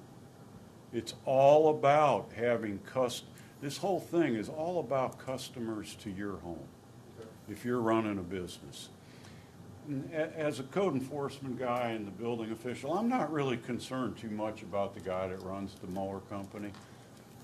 We've got, if you looked at like number 1 through 5, we've already got rules and ways to regulate where do you park stuff, and is it a problem for the neighborhood, and you can't park things on the street, and you can't block your sidewalk with your trailer that has mowers on it, stuff like that, So my answer to your specific question, Gary, is that no, it's not in there, but it doesn't need to be in there. Okay. I mean, your answer when you talked about the state statute, basically referring this to the state statute, it would not necessarily be in there, because if it's not, then therefore it's inferred that it's not a problem. Correct. And my whole intent with the additional items and what we did keep from our original ordinance, so it's all like number 1 through number 14, was to bring that to everybody's attention that even reads any part of this ordinance or this municipal code section, that okay, yeah, the state did this, but we've still got this that you have to do. And I feel that everything that we need to spell out is being done by state statute and the extra language we have in the ordinance.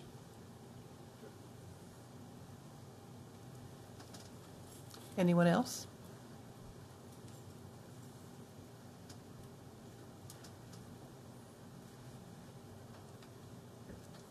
All right, then Council Bill 85 is an ordinance, so I'll entertain a motion.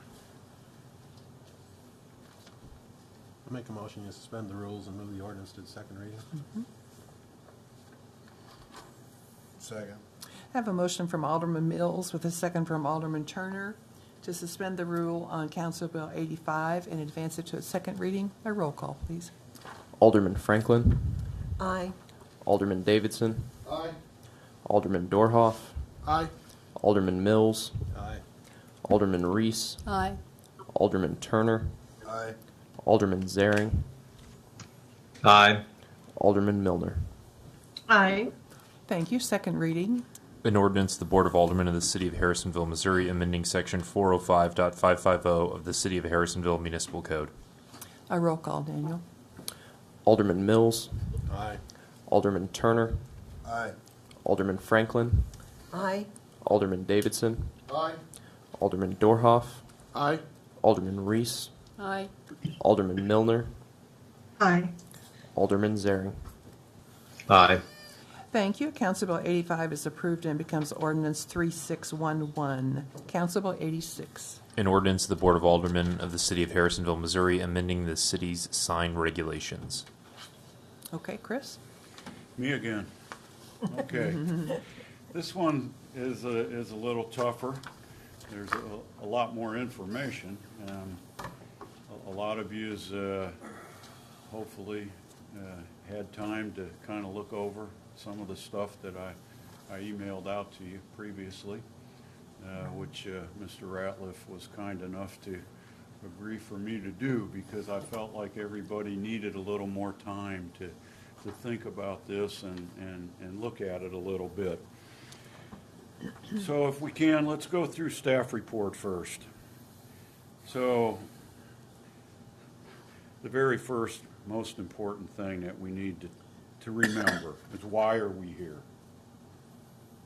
Okay? Previously, and some of you may have been around on the board at the time. A few years ago, the city was taken to federal court in Kansas City. The case was Street and the ACLU versus the city of Harrisonville. We lost that case. It was all about sign regulation. The sign code was changed a few years back. This was before I did the kind of things I do for you guys now. I was actually the one that started all of that because I was told to enforce sign code. I tried to tell some people that this is not going to go well for the city of Harrisonville. But I was told to go ahead and enforce sign code. I was asked to enforce it selectively, and I will not do that. You all know me good enough. I treat everybody the same no matter what. I enforced the sign code, and we went to federal court and lost. The city had a judgment against them. Cost us some money, a lot of legal time.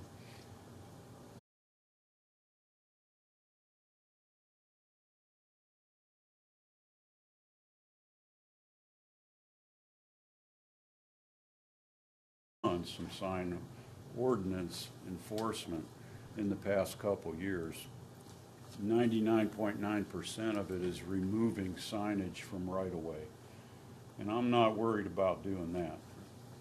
It's some of these other issues where I'd like to be able to enforce the sign ordinance, but I won't do it because I don't believe the municipal code will serve its purpose for us if we end up getting pulled back into court. So the point of this for me is to get a municipal ordinance in place to where I'm totally confident that if we're going to enforce sign code and for some reason we do get questioned or pulled back into court on it, that we are going to win. I don't like losing. And the sign code we have now is problematic.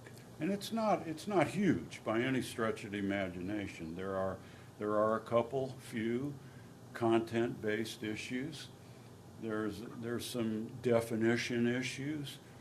And so the whole point is to come up with is to fix our ordinance to where it's easy to understand for our clients and for our enforcement people. It's that simple, really. And at the same time, the hard part is keeping it constitutionally correct. So as we go through my write-up, you'll see, and you know me, the way I color code stuff when I write stuff up. Ordinance changes are in red, existing municipal codes in black. There are a couple items that we could discuss if you guys end up feeling that my quantities maybe need adjusting. Those are in green. My commentary is in blue. We'll go through each page and try to just touch on each item. Second page in the write-up, there's a correction needed to add the exception of temporary signage to sign permits.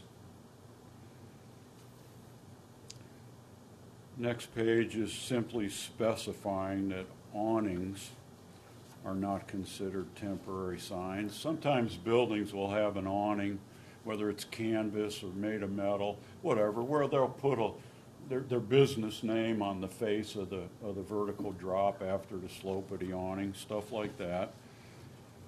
Next page is fabric message displays. It's a specification issue to correct, define, and redefine correctly. Fabric message displays need to be considered temporary signs. Now, in keeping with this no content-based regulation, the whole thing comes down to how do you define different types of signs, because we still want to regulate signage, but we have to do it in a fashion that's constitutional.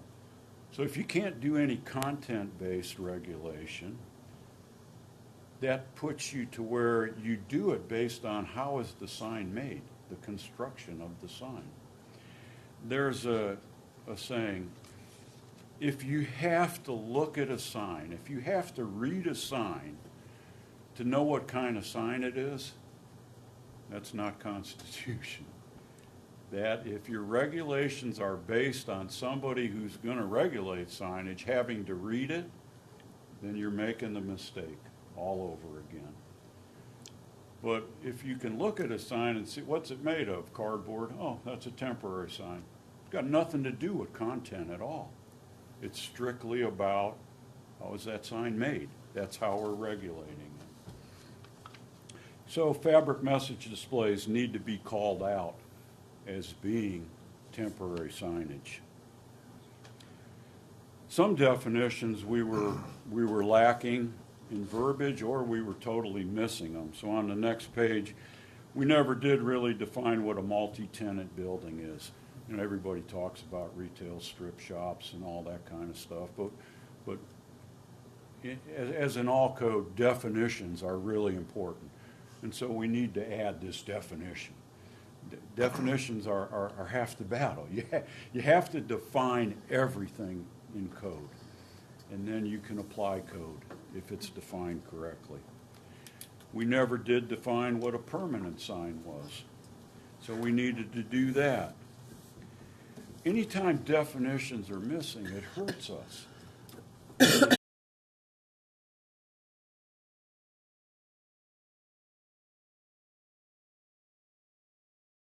All of these things. The sign definition, again, another one that just needed an exception put in for temporary signage. Structure. We should have defined structure all along, that we didn't. We needed to do that. Our definition for temporary signage was so short it was almost laughable. We really needed to expand this definition and get a good, strong, constitutionally proper definition of what a temporary sign is. And it's all based on how are they made? How long will they last in the elements? And from that, you can extrapolate into how long is it proper for them to be out? How often should they be out? Plenty of cities that have good sign ordinances, they say how long they can be out. There's not a problem with that. That's not content-based. What you are doing is limiting a time frame for a type of sign, not the content of a sign. So we've added it really expanded on the definition of temporary signage. Next page, we did a little specification again. Banners, pretty much the same thing all over again. Banners are classified as temporary signs. They're not made to be out there permanently for 5 years. They are, just by their construction, they are temporary signs and should be regulated as such. Same thing with inflatable signs. Everybody's seen, these deals where you got a blower hooked up to it and it's a plastic tube with a guy waving or something, Again, these are temporary signs and need to be regulated as such. On the next page, I expanded some on pole signs, which have been illegal, new ones here, for quite a while. Existing, if they're maintained properly and taken care of, they are what's called a legal non-conforming sign. The minute they become non-conform, or they're not maintained, they then become non-legal non-conforming, and we have actually asked a few people to get rid of them, and we've had good success with that. But I felt that we needed to expand the definition a little bit. We get a lot of questions on that one from our clients. And last one on that page is defining sandwich board and sidewalk signs. The previous changes came up with this class of signs called special signs, which just the word special sometimes can actually be interpreted as content-based regulation. And it's so much easier to even think about it for our clients and us. Just call it what it is. They're sidewalk signs. And they need to have specific numbers and size due to health and safety issues. Nothing to do with content. And then the next few pages are just our existing ordinance, and there's pretty good illustrations of permanent sign types. We get to the page number 5 in sign types, where I've changed the sandwich board and sidewalk sign, just calling out a little more of how those are constructed, permanent, durable material. And then that gets us out of a little bit of problem-solving issues we've had, plus gets away from any content-based on that one.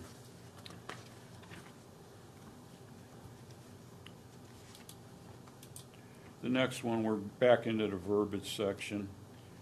Prohibited signs, section 435.100.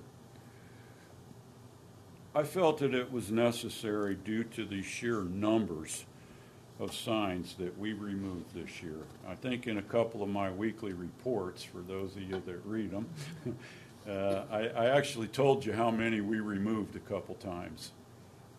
It's not uncommon or abnormal for us to go out and pull 50 signs throughout this city.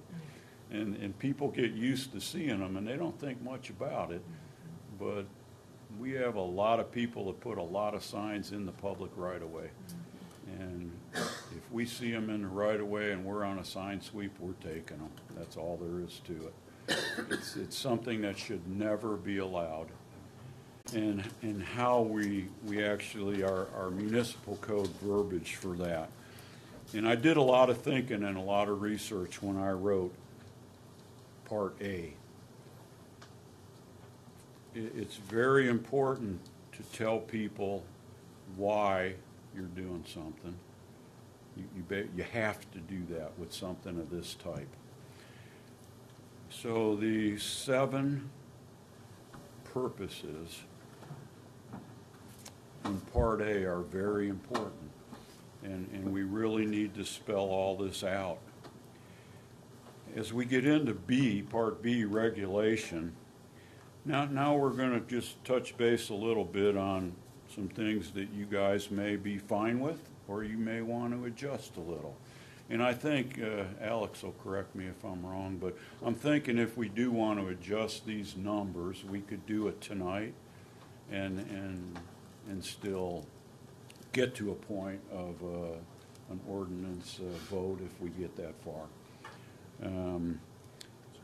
Temporary signage, you know, before the changes happened a few years ago, you could actually have a 4x8 sheet of plywood with a temporary sign on it. And I don't know why all them things were changed back then, and I'm not really here to go into that part of how that happened tonight. Water under the bridge type of thing, and I'm not into going back in the past, and I'm into the future. And so, personally, I never had a problem with, if you only have one temporary sign like that out for a month, I don't have a problem with it. I think my recommendation and opinion is that in the aggregate, if we go with 32 square feet, I'm fine with that.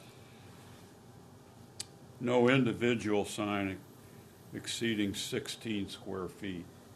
And I found that a lot of cities are doing that. Individually, 4 foot by 4 foot. That's your limit. You could have 2 of them.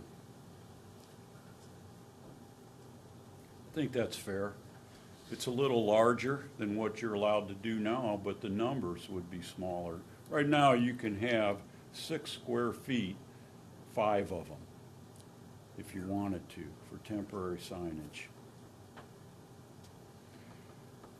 I think everybody that drives around ever in this city knows how many violation signs there were out and have been out for the last, well, whatever. There's plenty of big signs that are out there, but again, I've already told you why I haven't enforced those, because there's too much content based in our ordinance right now. I think these 2 numbers are pretty fair. I think they're reasonable, provided that we regulate temporary signs the way I feel we should. The height, 5 feet. You know, if you want a taller sign than that, put in an elevated sign. Not many people are going to do that instead of a temporary sign, because the elevated sign will cost you about 100 to 200 times more, and you'll have to put landscaping around it, and it'll look real nice. And nobody's going to do that for a sign they only want to put up for a month. So see, that's another way we regulate signage.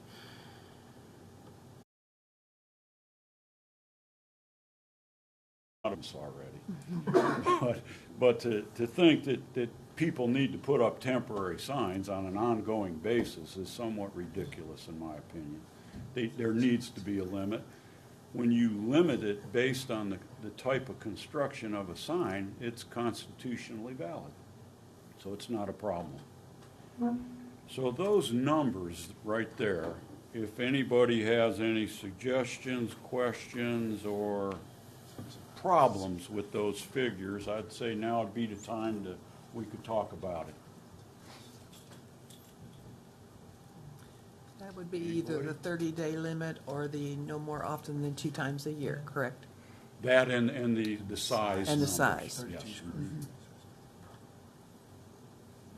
Alderman Turner? Just for clarification, the sign is not to exceed 5 feet in the height, measured from that's from the ground to the top of the sign or to the bottom? Top of the sign. Mm-hmm. Okay. You know, most of these kind of signs, they'll be on a couple of 4x4s or something. Right. Well, it said the average grade at the base of the sign, so I didn't know if it meant the ground.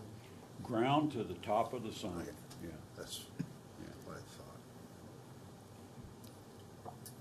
thought. if somebody wants something taller than that or bigger than that, they can put them in a nice permanent sign. Yes, sir. Does the temporary sign, is that where the flapping tube comes into effect? It does. So they're all over 5 feet. And then in town now, I don't know if you call it a sign, there's no writing on it, but you got the flag sticking up there. It's a half feather flag. Looks like a sailboat flag flapping. They're attention-getting devices. Yeah. If they're temporary signs, they're all over 5 feet.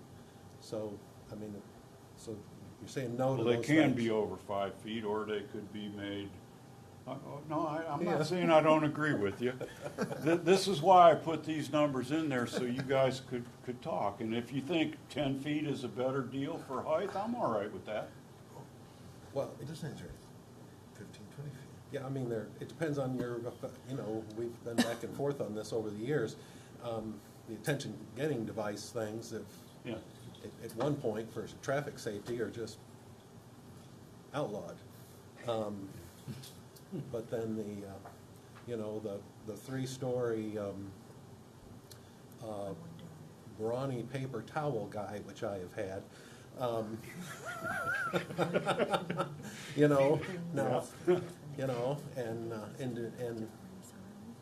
and twice. I'm open to all this, believe me. Yeah. But what I'd like to stay away from is trying to make regulations Right. separate for each Right. instance of a sign scenario Yeah. that you could come up with. And we'll comply, so Yeah. it doesn't, I'm fine, but. So maybe, maybe a 10-foot height and 3 or 4 times a year would not be objectionable to you guys. And it would still serve the purpose in controlling and regulating signage in Harrisonville a little better than what we're doing.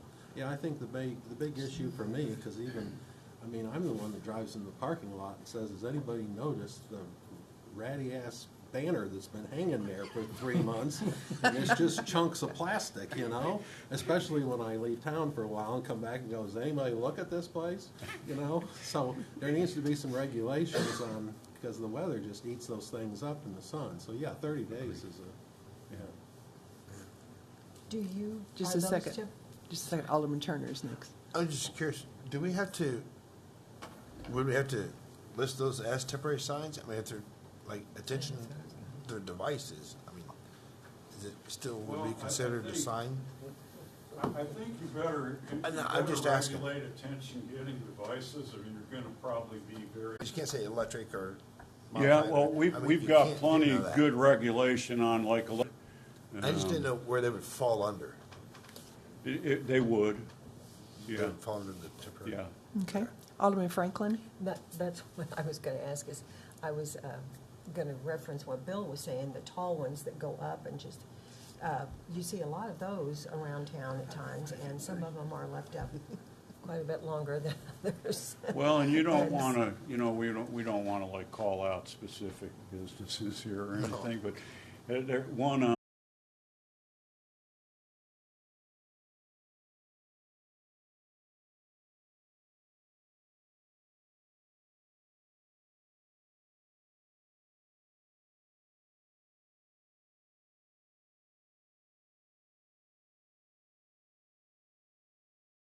Tall. If you're going to allow those, then Yeah. they have to be taller. Yeah. Do you think, or would you be agreeable to say 10 feet? It'd be for any sign. Mayor, I have a question. Go ahead, Alderman Milner. on the like the inflatable signs, kind of like what Bill was talking about, the ones that go up, could those possibly be classified like a sandwich board or that type of sign? Because technically those 9 out of 10 times, I'm going to say, come up in the morning and go down at night.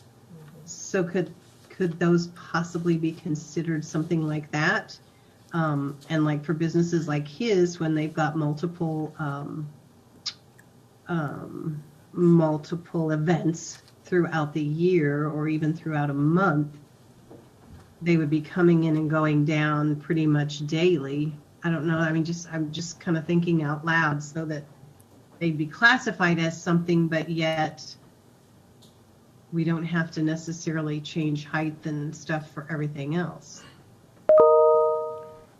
I think that my recommendation would be to not try to classify a sign like a feather flag the same as a permanent sidewalk sandwich board sign. That you're talking apples and oranges there, basically. And there's nothing, if you remember back some to the comprehensive growth plan, they talked real heavily about like the downtown historic neighborhood area and how getting people out on the sidewalk and sitting at the table having your coffee and cheesecake, watching the street go by, and having these sandwich board signs available for these businesses down there.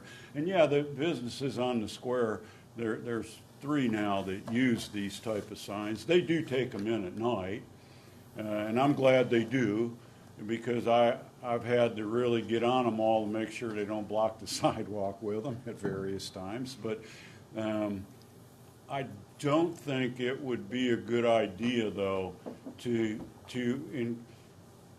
they're not sandwich board signs if they're a feather flag. They're 2 different things entirely, and I caution you not to create regulations for every type of sign type or scenario you can think of, because it will be a nightmare to enforce it. And before you know it, you'll have people that are saying to you, well, how come he could have 10 feather flags and I want to have 8 of the guys that blow up with the compressed air and wave their hands around, and how, you know, I think that the more concise and simpler you try to keep this sign ordinance, but yet still keep sight of what you're trying to regulate and how you're going to enforce it, is really the best way to go with this. I wasn't necessarily, Chris, thinking of the feather flags. I was thinking of the inflatables. And I guess technically, now that I think about that, are they even considered a sign? Like if they're more of an advertisement for an item or a special.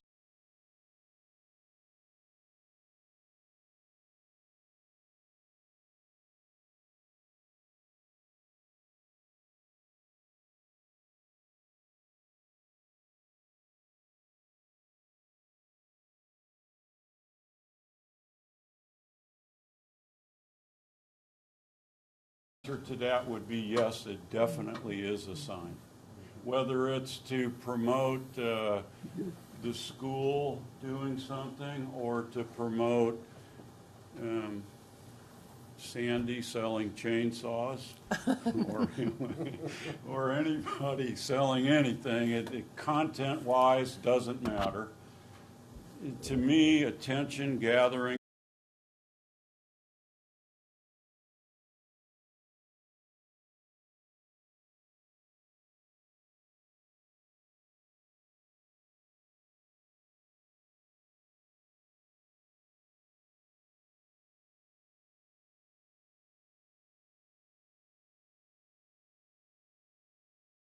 Yes, sir. They are exempt, and that is fully constitutional. I know, Chris, but that. What if they're private? Yeah. I mean, we got private ones to go up too, but I mean, before Wait a minute. Wait, Alderman Turner, wait just a second. Go ahead, Davidson. No, I'm just, okay. He answered the question, so. Yeah. Okay, now Alderman Turner.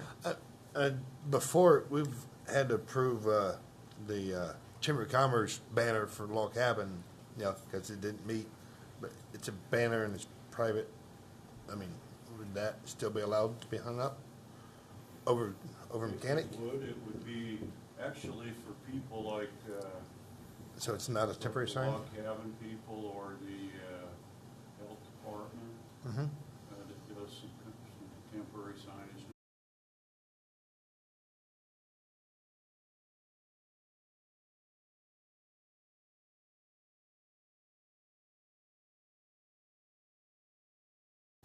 things that we have to make the call. Right. Right? If I not, just- our sign ordinance would be as long as, I think I've As- said this in yeah. other meetings, it'd be as long as War and Peace. Yeah. I believe Mr. Ratliff has a comment. So that's similar to what you're saying. I mean, you can split it halfway your ways, but government signs that was put up, what do they advertise? The community. They don't advertise a product. They don't advertise a business. It's the community, feel good community type of thing. Any type of events we have, this board has already said these type of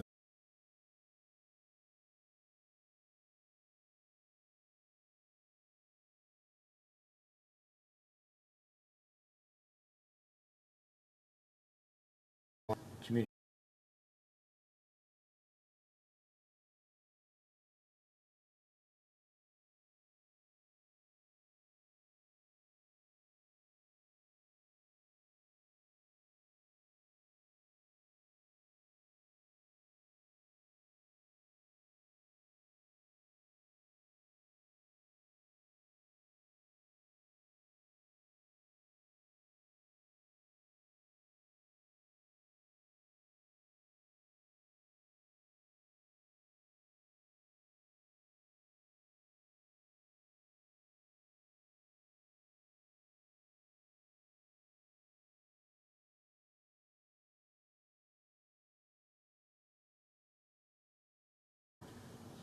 And it's an accepted thing. It's not.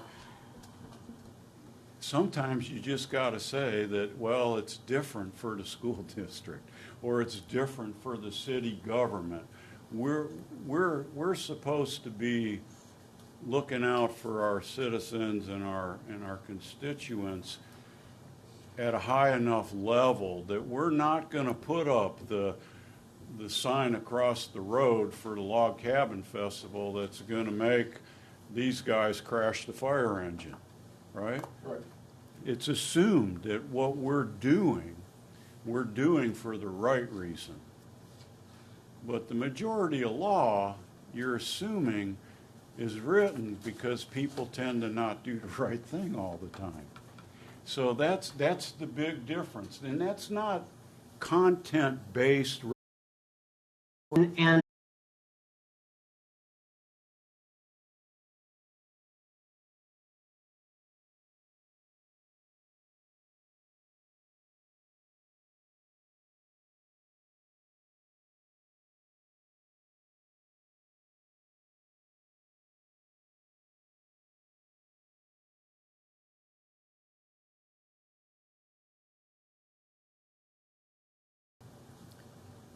In a year's time, If yes. they did it 4 times. Correct.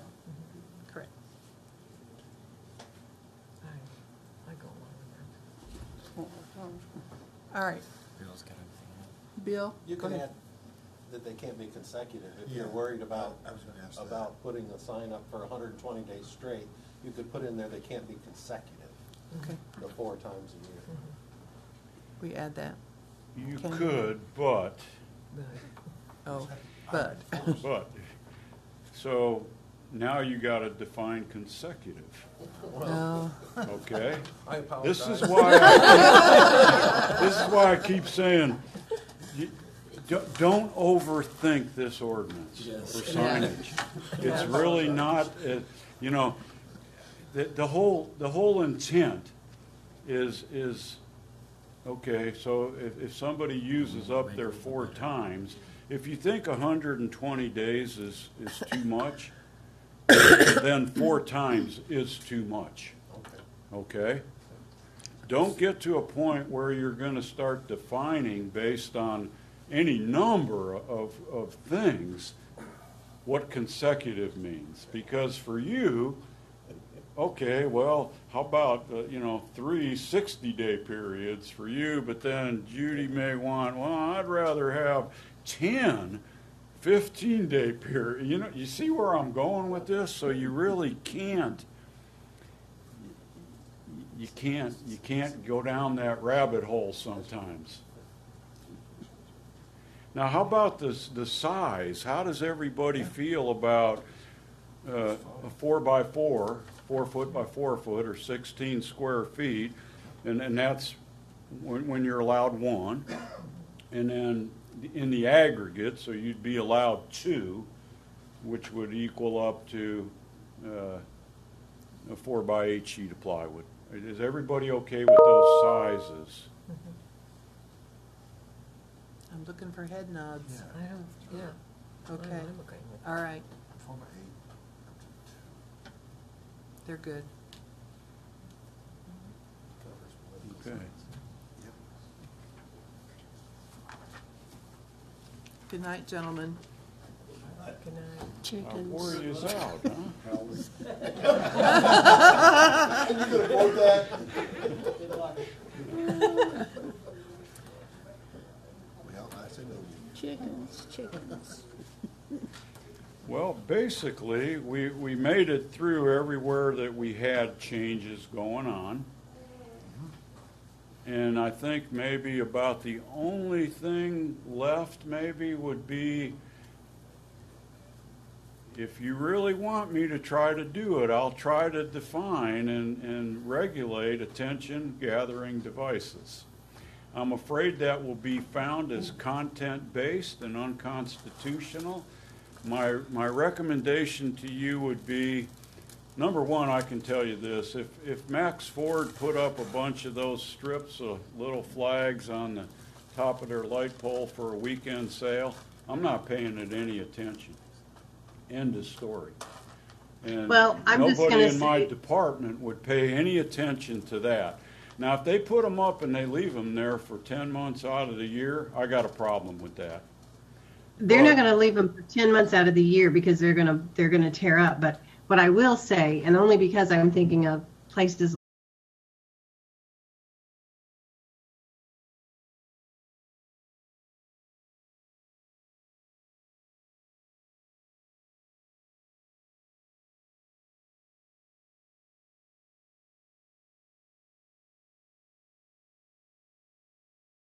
Family Center has on the front wall, these are electronic messaging. They're the kind of things, they're taking the place of all these type of things like these runners of flags, and eventually business people will move away from a lot of these type of things, and the new thing is the electronic message board, and so I'm not really honestly too worried about the type of that type of example, and whether or not I don't believe that to be a problem for the city. And when things aren't a problem in my mind, they don't get.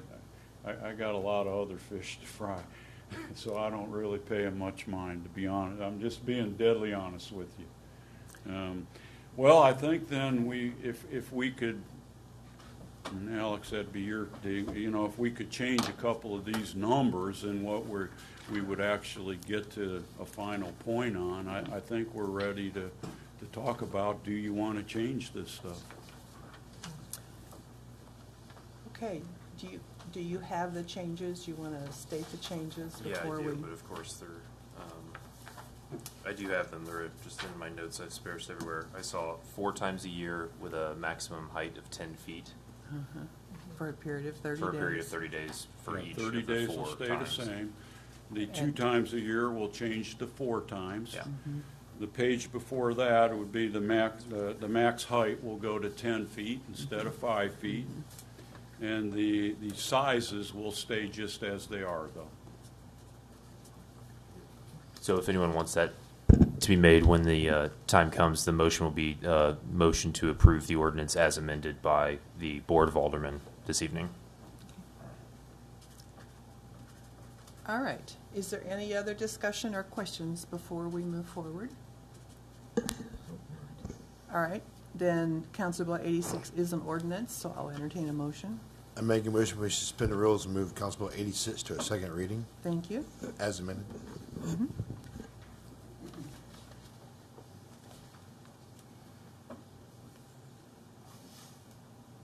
I'll second. Thank you. I have a motion from Alderman Turner with a second from Alderman Franklin to suspend the rule on Council Bill 86 and move it to a second reading. A roll call, please.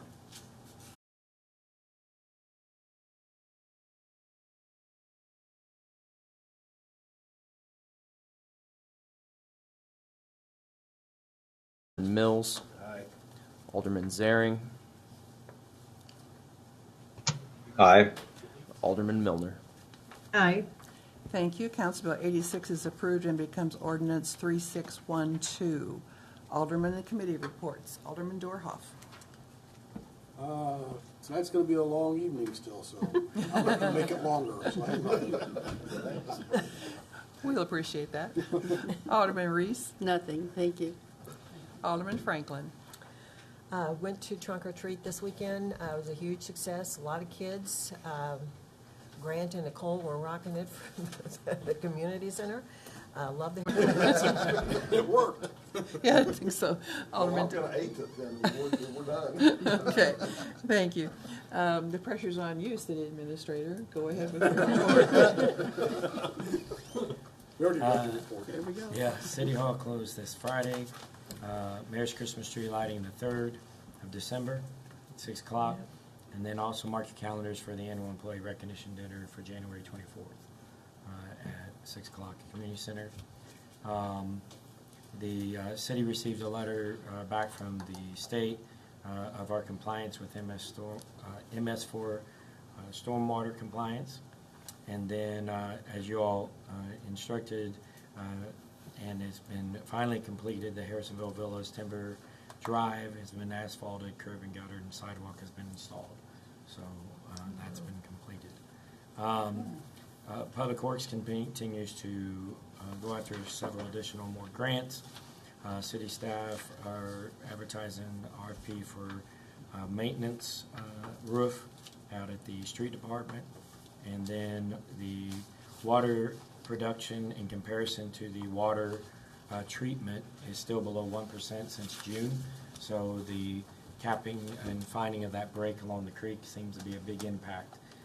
Additionally, the smoke testing that's being done through town, they didn't do it today because of the wetness of the ground, but hopefully by the end of this week they'll have that completed. So if someone tells you there's smoke in their house and they think it's on fire, it's not. They've just illegally hooked up to our sewer system. And let us know that they told you. Then the police department referred to in your reports about the last 3 events. There were no concerns on the Pearl Street Halloween or Trunk or Treat. Log Cabin Festival, they noted 4 different things. Since I'm on the chamber board at the last chamber meeting, I had that discussion with them, reviewing those complaints, and they'll work on that. They also gathered 260 pounds of prescription drugs. The turf project continues to move from the development district. They are getting their ballots mailed out on the. Was the vote simply to accept the report, or did you vote to accept the rating? Yes. Yeah, so that was a vote to accept the report as stated. The rate increases will be included in the budget document and would be voted by the board and accepted via ordinance that way. Okay, so this is what I was wanting to clarify those. So these will be the rates, or is this what they were saying they are recommending? They're recommending those, the increases of those percentages at that rate structure. So there could be adjustments made to those based on anything. The rate structure that they presented is based on the 2021 test year. So that's the full year that they have the numbers for, and so those rates are Keeping us honest. 2 things for me real quickly. The Cass County Crime Coalition met last week, and at the last minute we had someone who can't do any business, but we did talk about what we're going to do when we meet in February. Talked about the meetings and where we're going to have them and how we're going to have the public involved and so forth and so on. So it was still a good meeting. The other thing that I want to add is you heard me present the challenge coin to Mr. Beeman with Trout Beeman, And I'm also going to pass those out to the members of the board. Would you pass those down to Ms. Franklin? Would you pass those to Mr. Turner? And then Mr. Ratliff is going to provide one to each of the department heads tomorrow morning at your staff meeting. I'm really pleased with this because it's a nice memento when we have someone that we want to recognize for their service to the community or their service to the city or just to just some nice token of appreciation. So I think they turned out very well. Daniel was real key in getting those designed along with Brad, but I'm very pleased, and I'll give one to Alex as well. So anyway, that's all I have, and at this point, Judge, I want you to have one of these too, by golly. Well, you know what, I'm going to come get it, and I appreciate it. If I understand the military use of it properly, that whoever has the highest ranking challenge coin, everybody else has to buy drinks all night. That's true. I think that's true. So where are we meeting for drinks? All right, board, thank you. I know